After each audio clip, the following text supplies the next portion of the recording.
Muy buenas, en el vídeo de hoy voy a contaros un poquito acerca de la composición de Dissidents, el acto número 2.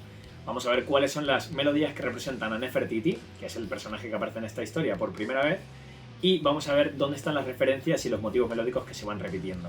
¡Vamos a ello!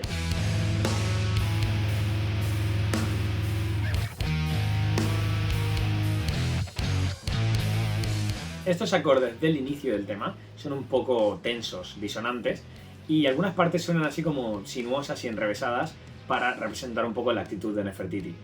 Recordad que en el vídeo anterior os explicamos que ella es una asesina.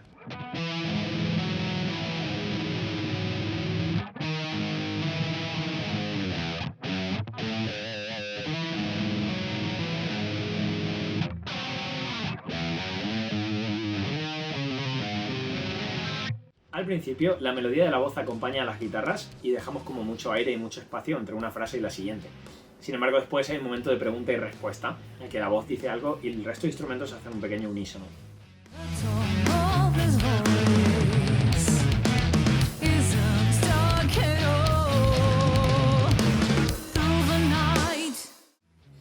Y entonces llegarán los momentos de duda de Nefertiti, que hace un poquito de alusión al primer tema, donde Serapis también tenía dudas. Esto lo hemos comentado también cuando hicimos el vídeo de la narrativa, donde Nefertiti no está segura de si está haciendo lo correcto.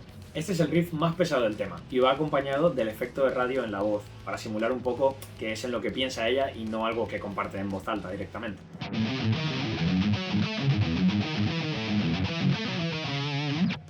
Esto da pie al primer estribillo de Dissidents. En Serapis Project, como ya os habréis dado cuenta, no solemos usar estribillos ni estructuras típicas de canción. Normalmente no hay estribillos y en este tema hay dos que son diferentes. El primero es así.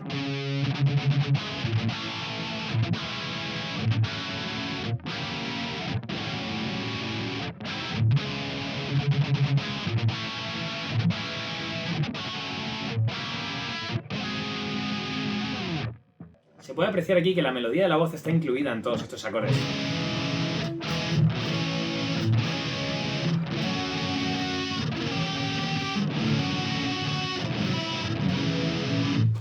Volveremos entonces a la parte heavy, donde Nefertiti tiene dudas y cada vez está menos segura de poder llevar a cabo su misión. Entonces entrará el segundo estribillo de este tema y que adquiere un tono un poco más esperanzador. Utilizamos acordes mayores para contrastar un poco con la parte de antes y es lo que representa un poco el romance de los dos personajes.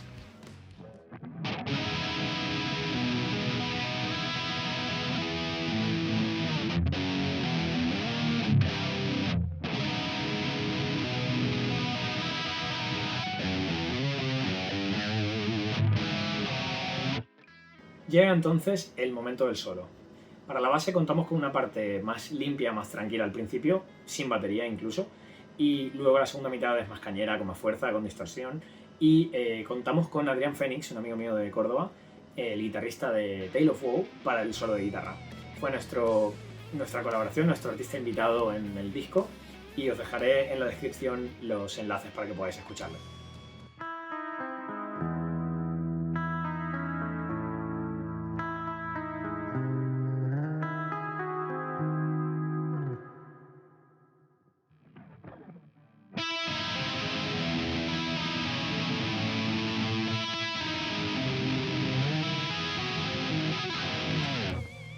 Volveremos entonces al segundo estribillo, donde hemos cambiado la letra ligeramente, que lo habréis visto en el vídeo anterior, para desarrollar un poquito más la historia.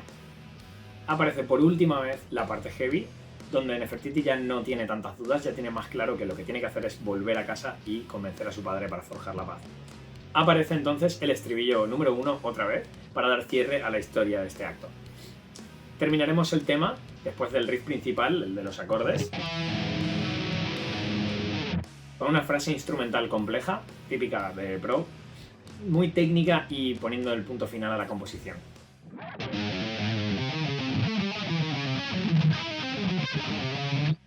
¿Qué os ha parecido? ¿Os habíais dado cuenta de todos estos detalles?